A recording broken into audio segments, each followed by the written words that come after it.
Moose by Dr. Seuss.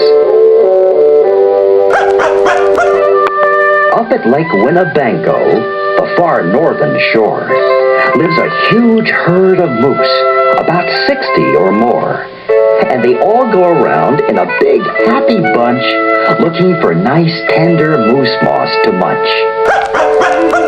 Up at Lake Winnebago one day, they were lunching, just strolling along and enjoying their munching. For the moose moss that day was especially fine when it happened that Thidwick, the last moose in line, saw a bingle bug sitting. The bug called out, "Hey, it's such a long road, and it's such a hot day. Would you mind if I rode on your horns for a way?" "Of course not," smiled Thidwick, the big-hearted moose. "I'm happy my antlers can be of some use. There's room there to spare, and I'm happy to share. Be my guest, and I hope that you're comfortable there." So the bingle bug picked out a nice easy seat, and the moose went on looking for moose moss to eat. Well, an hour or so later, the bug heard a squeak, and he heard the small voice of a tree spider speak. "I say," said the spider, "you've got a fine place. That moose seems quite friendly. Has such a nice face. If I got on too, do you think you would mind?" "Hop aboard," laughed the bug. "and I think that you'll find that the moose won't object. He's the big-hearted kind." "I accept," said the spider, with joy and delight. And he started a web on the horn to the right. While the spider was spinning, he heard a gay song, and a fresh little zinazoo bird came along. He stopped, and he stared, and he chirped, "Well, well, well! What a smart place to build! What a great place to dwell! I've been living on trees ever since I was born. But here's something new. Why not live on a horn? If there's room there for two, then there's room there for three." "There's plenty of room," laughed the bug. "and it's free." Thidwick stopped walking. What was all that talking? These guests had caught Thidwick the moose unawares. "Hey," he called out, "what goes on there upstairs?" "Just building a nest, sir," the zinazoo said, and began yanking hairs out of poor Thidwick's head. And he plucked out exactly 204. "Don't worry," he laughed. "You can always grow more." Then he dozed off to sleep in his fine moose hair nest. "This bird," murmured Thidwick, "is sort of a pest. But I'm a good sport, so I'll just let him rest. For a host, above all, must be nice to his guest. Besides, now it's getting quite late in the day, and surely tomorrow they'll all go away." But alas, the next morning the sun's early light brought to Thidwick's sad eyes a most unwelcome sight. "Meet my wife," said the bird. "I was married last night. And perhaps, by the way, I should mention to you that her uncle is coming to live with us too. You're a very fine host, so I knew you'd be willing." Then the uncle, a woodpecker, started in drilling. All Thidwick's friends shouted, "Get rid of those pests!" "I would, but I can't," sobbed poor Thidwick. "They're guests." "Guests indeed," his friends answered, and all of them frowned. "If those are your guests, "We don't want you around." you can't stay with us, 'cause you're just not our sort." And they all turned their backs and walked off with a snort. Now the big friendless moose walked alone and forlorn, with 4 great big woodpecker holes in his horn. "What holes?" desperate Herman a squirrel who spied him. What holes to hide nuts in? Mind if I try them? They're yours! Called the woodpecker. Get right inside 'em! This big-hearted moose runs a public hotel! Bring your nuts! Bring your wife! Bring your children as well!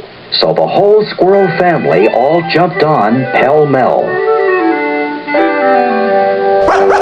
And the very next thing the poor animal knew, a bobcat and turtle were living there too. Now, what was the big-hearted moose going to do?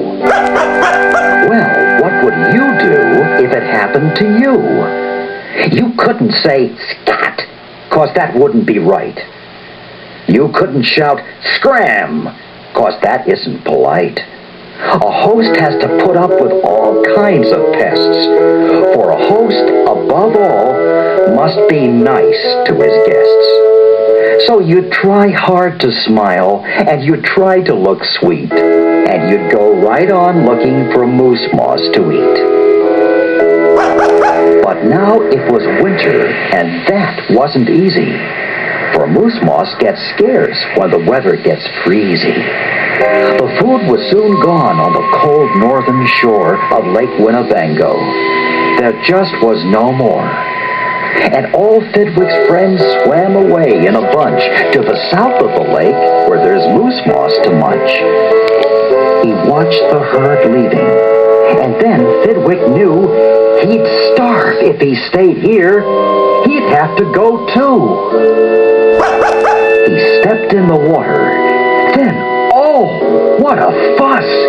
Stop! Screamed his guests. You can't do this to us! These horns are our home, and you've no right to take our home to the far distant side of the lake! Be fair! Thidwick begged, with a lump in his throat. We're fair, Said the bug. We'll decide this by vote. All those in favor of going, say aye. All those in favor of staying, say nay. Aye! Shouted Thidwick. But when he was done, Hey! they all yelled. He lost 11-1. Hey! Screamed the guests. By a very large score! And poor starving Thidwick climbed back on the shore. Then do you know what those pests did? They asked in some more. They asked in a fox, who jumped in from the trees. They asked in some mice, and they asked in some fleas. They asked the big bear in. And then, if you please, came a swarm of 362 bees. Poor Thidwick sank down with a groan to his knees. And then came something that made his heart freeze. Bullets came zigging right past Thidwick's face. Guns were bang-banging all over the place. Get that moose! Get that moose! Thidwick heard a voice call. Fire again and again, and shoot straight one and all! We must get his head for the Harvard Club wall! Thidwick took to his heels with that load on his head. With 500 pounds on his horns, the moose fled. He could have run faster without all those pests. But a host, above all, must be nice to his guests. Up canyon, off cliff, over wild rocky trail, with bullets bouncing around him like hail. Up gully, through gulch, and down slippery sluice, with his hard-hearted guests raced the soft-hearted moose. Then, finally, they had him. Because of those pests, he had run out of luck. Because of those guests on his horns, he was stuck. He gasped. He felt faint. And the whole world grew fuzzy. Thidwick was finished. Completely. Or was he? Finished? Not Thidwick. Decidedly not. It's true he was in a most terrible spot, but now he remembered a thing he'd forgot. A wonderful something that happens each year to the horns of all moose and the horns of all deer. Today was the day Thidwick happened to know that old horns come off so that new ones can grow. And he called to the pests on his horns as he threw them, You wanted my horns? Now you're quite welcome to them. Keep them. They're yours. As for me, I shall take myself to the far distant side of the lake. And he swam Winnebago and found his old bunch, and arrived just in time for a wonderful lunch at the south of the lake where there's moose moss to munch. His old horns today are where you knew they would be. His guests are still on them, all stuffed as they should be.